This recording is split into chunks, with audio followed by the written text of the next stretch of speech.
नमस्कार मित्रांनो, कसे आहात तुम्ही? मजेत ना? आजच्या व्हिडिओमध्ये तुमच्या सर्वांचं मनापासून स्वागत आहे. मित्रांनो, कॅनडामध्ये गेल्या 2 आठवड्यात खूप जास्त प्रमाणामध्ये बर्फ पडला आणि त्याचबरोबर थंडीचं प्रमाण पण खूप जास्त होतं. तुम्हाला आश्चर्य वाटेल, परंतु कॅनडामध्ये गेल्या आठवड्यात काही शहरांमध्ये तापमान हे -30 डिग्री सेल्सिअस पर्यंत पोहोचलं होतं.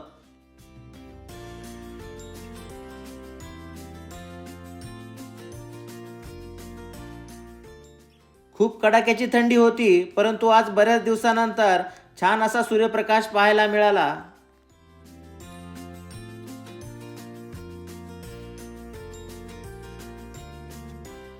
नमस्कार मित्रांनो, दुपारचे 2 वाजलेत आणि आम्ही सर्वजण जेवण करून आपल्या घराच्या पाठीमागच्या जागेमध्ये आलोत. सर्वजण मिळून आम्ही आता इकडचा बर्फ थोडा बाजूला करत आहोत. दुपारी जेवण केल्याच्या नंतर ते पचन झालं पाहिजे, कारण मग नंतर संध्याकाळी जेवण करता येतं. त्यामुळे आम्ही सर्वजण हे बघा इकडे एकत्र येऊन, काही काम नाही पण विनाकारण काहीतरी काम शोधून काढलं आम्ही. उचापती केल्या थोड्याशा. तेव्हा तिकडे गार्डन कट जाण्यासाठी रस्ता बनवतोय. गार्डनिंग करायला अजून 2 महिने बाकी आहे, तरी पण जोश आहे. म्हणजे गार्डनिंगची तयारी, मनामध्ये थोडा उत्साह आहे. आणि हे बघा इथं बस फेब्रुवारी मध्ये कोणाचा बर्थडे त्यांच्यासाठी स्नो केक आणला शिल्पाने. हे बघा इकडे एवढं जवळ आहे ना. हे बघा, जर कोणाचा बर्थडे असेल आज किंवा उद्या, त्यांच्यासाठी हॅपी बर्थडे. हे असा बर्फ पडलेला होता खालच्या जाळीवरती आणि त्याला हे असं एकदम केक सारखं रूप आलेलं आहे. तर आपल्या सबस्क्रायबर पैकी कोणाचा बर्थडे असेल तर त्यांच्यासाठी आज हॅपी बर्थडे. त्यांना कॅनडा मधून आमच्या तर्फे हॅपी बर्थडे. धनुष, केक काप व्यवस्थित. धनुष केक कट करतो. छान छान छान. असेल कोणाचा ना कोणाचा तरी बर्थडे असेलच. वा, मस्त वातावरण आहे. आज ऊन पडलेलं आहे आणि एकही ढग नाही आकाशामध्ये. सूर्यप्रकाश छान पडलेला असल्यामुळे छान वाटतंय. थोडीशी अशी गरमी सारखं फील होतंय. थंडी नाहीये एवढी, म्हणजे थंडी आहे परंतु वारं नसल्यामुळे एवढी जास्त थंडी वाजत नाही. हे बघा तिकडे रियांश, तू कुठल्या मार्गाने चालला तिकडे? त्याचा दुसराच मार्ग चालू आहे. हे बघा, हे सगळेजण शवल करता इकडे स्नो काढण्यामध्ये बिझी आहेत. मी पण स्नो काढतोय. तुम्हाला वाटायचं मी फक्त व्हिडिओज बनवतो की काय, पण तसं नाही. हे बघा, हे माझं शवल आहे. मी पुढे काढत काढत आलो आणि हे सगळेजण माझ्या मागे आलेले आहेत. आज रविवारचा दिवस आहे, सुट्टी आहे मुलांना शाळेला आणि त्यातले त्यात वेदर खूप छान झालेलं आहे. ऊन पडल्यामुळे चांगलं वाटतंय. असं -8 आहे बरोबर, परंतु वारं नाही ना. वारं नसल्यामुळं म्हणजे एवढी थंडी वाजत नाही आणि आपल्याला -10 पर्यंत पण काही वाटत नाही. ओके. वारं नसल्यावर टेम्परेचरचा काही प्रॉब्लेम नाही. वारं असलं तर मग ते जास्त थंडी लागते अंगाला. हे फक्त संध्याकाळी जेवण करायचे म्हणून काम आहे, बाकी काही नाही. खरंय. कारण एनर्जी. थंडीमध्ये पण ग्रास किती हिरवा आहे खाली. बरोबर, ग्रास बघा तुम्ही खाली दाखवतो आपला. हे बघा, हा गवत सगळं हिरवं गवत आहे. फक्त याला थोडस आता ऊन पडलं की ऊन अजून पडलं आणि हा वरचा बर्फ गेला की हे गवत पटकन हिरवं होईल. त्याला जास्त वेळ लागत नाही. गवत आपल्यासारखा जीव धरून आहे. हो. वेदर चांगलं होईल म्हणून. आणखीन साधारण 1 महिन्याचंच आहे. 1 महिन्यानंतर मग म्हणजे वातावरण चांगलं होईल. आपल्या गुढी पाडव्यापासून इकडे पण सगळ्या झाडांना पानं ते यायला चालू होतं. बरोबर. म्हणजे खरं नवीन वर्ष इकडलं पण गुढी पाडवाच आहे. खरंय. मार्चच्या जवळपास 15 तारखेपासून वातावरणामध्ये खूप मोठा बदल होतो. त्यावेळेस कॅनडामध्ये स्प्रिंगला सुरुवात होते आणि मग झाडांच्या पानं असे हळूहळू यायला लागतात झाडांना. रियांश, इकडे ये, तिकडे नको जाऊ तू. तो आपला पेंग्विन आहे तो. खरंच सगळेजण एकत्र जाऊ लागले की तो एकटाच रस्ता शोधते. बरोबर. हे बघा, इकडे आपली या ठिकाणी इकडे बेंच आहे आणि समोर एक टेबल आहे, त्याच्यावरती पण बर्फ बघा. आणि या ठिकाणी मी गेल्या वर्षी इथे एक वॉटर फाउंटेन बनवला होता, त्याच्यामध्ये पण भरपूर बर्फ पडलेला आहे. हा इकडे एक टेबल आहे आणि त्यानंतर ही जागा आहे ज्या ठिकाणी आपण दरवर्षी व्हेजिटेबल गार्डनिंग करतो, परंतु आता तुम्ही पाहू शकता पूर्णपणे ती भरून गेलेली आहे, बर्फाने भरलेली आहे ही संपूर्ण जागा. आणि ही माझी पेंटिंग केली होती मी 1-2 वर्षाखाली. बघा इकडे संपूर्ण घरांच्या छतावरती पण तुम्हाला भरपूर बर्फ दिसत असेल. यावर्षी विंटर थोडा जास्तच होता, थंडी जास्त होती यावर्षी आणि बर्फाला सुरुवात पण यावर्षी थोडी लवकर झाली होती. कदाचित यावर्षी मग बर्फ संपेल पण लवकर. मित्रांनो, आपले बरेच सबस्क्रायबर आहेत इंडियामधनं, ते विचारतात नेहमी की एवढा बर्फ वितळल्याच्या नंतर मग शहरामध्ये अचानक पाणी होतं का जास्त.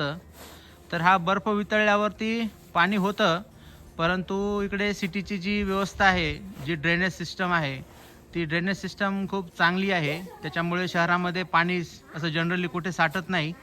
बर्फाचं पाणी झालं की मग ते पाणी ड्रेनेजमधनं प्रॉपरली नदीला वाहून जातं. शहरामध्ये असं कुठे अडकत नाही जास्त. त्यामुळे एवढ्या मोठ्या प्रमाणात जो बर्फ आहे त्याचं पाणी झाल्यावरती शहरामध्ये आपल्याला कुठे पाणी जास्त दिसत नाही. तर ती एक चांगली सिस्टम आहे इकडे. हे बघा मी पण आहे इथे, कारण बऱ्याच मस्त ऊन पडलेले, आज गरम वातावरण आहे. आणि गेल्या 2 आठवड्यामध्ये खूप जास्त बर्फ पडला आणि थंडीचं प्रमाण पण खूप जास्त होतं. त्यामुळे बाहेर सहजपणे पडता येत नव्हतं. परंतु आज बऱ्याच दिवसानंतर फुल सनी डे पाहायला मिळाला. सूर्यप्रकाश पडलेला असल्यामुळे आम्हाला घरामध्ये बसावंसं वाटलं नाही.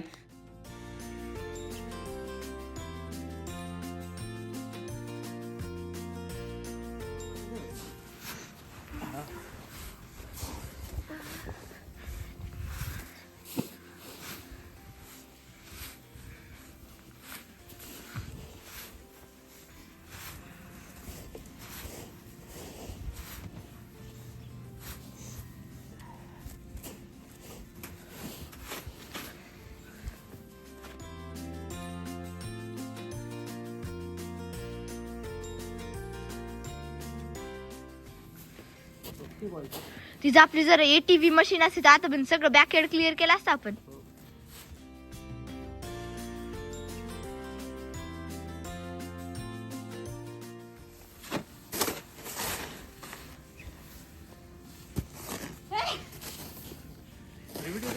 करायलो ना. काही नका करू हा, आता मी सगळं इकडनंच राखल बघा.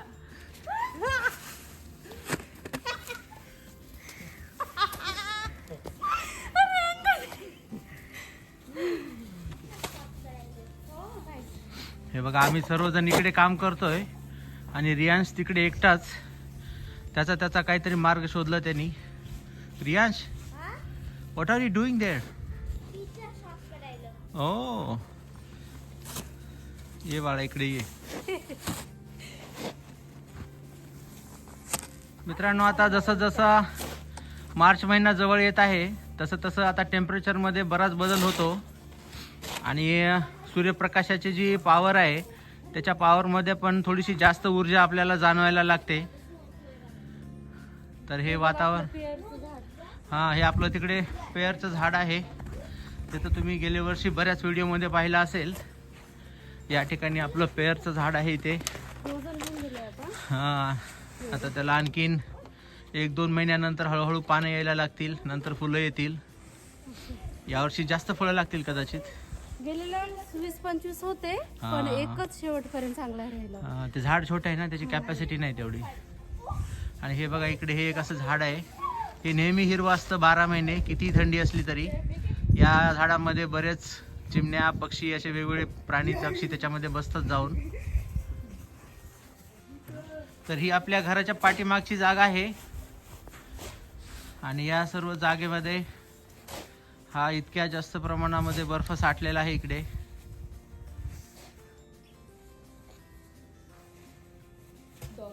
दमले का सगळेजण? हो, आता कंटाळा आला. राहू द्या मग, कंटाळा आला तर. भरपूर काढला आपण. चालायला फिरायला थोडीशी वाट तयार केली. अजून थोड्या वेळाने येऊन करूया. ओके. तर ऊन पडल्यामुळे एवढं काही वाटलं नाही. ऊन नसतं तर आपण आलो नसतो बाहेर. पण ना, हे गार्डन मध्ये येण्याची इतकी इच्छा होती ना. हो ना, हो ना. काय चालू आहे काय नाही. बरेच दिवस झालं घरामध्ये बसून आहे ना, त्याच्यामुळे आता बाहेर यावं असं वाटतं सगळ्यांना. पक्ष्यांची पण तशीच हालत आहे. पक्ष्यांना पण वाटते आता किती दिवस झाडांमध्ये बसून राहायचं, बाहेर यावं. आता 1-2 महिन्याने एवढ्या चिमण्या बाहेर येतात ना. हो हो हो, खडोळ्या. भरपूर सगळे पक्षी प्राणी बाहेर येतात.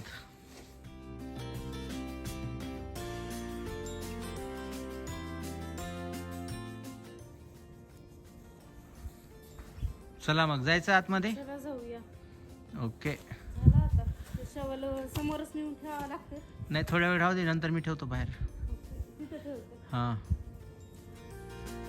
चला तर मित्रांनो, मग आशा करतो की आजचा हा छोटासा व्हिडिओ तुम्हाला नक्की आवडला असेल. व्हिडिओ जर आवडला तर लाईक, शेअर आणि सबस्क्राईब नक्की करा. त्याचबरोबर मला एक आनंदाची गोष्ट तुम्हाला सांगावीशी वाटते. या आठवड्यामध्ये आपल्या यूट्यूब चॅनलला 70,000पेक्षा जास्त फॉलोअर्स कंप्लीट झाले. मित्रांनो, तुम्ही दिलेल्या भरभरून प्रेमाबद्दल केंद्रे फॅमिलीतर्फे तुमच्या सर्वांचे मनापासून आभार.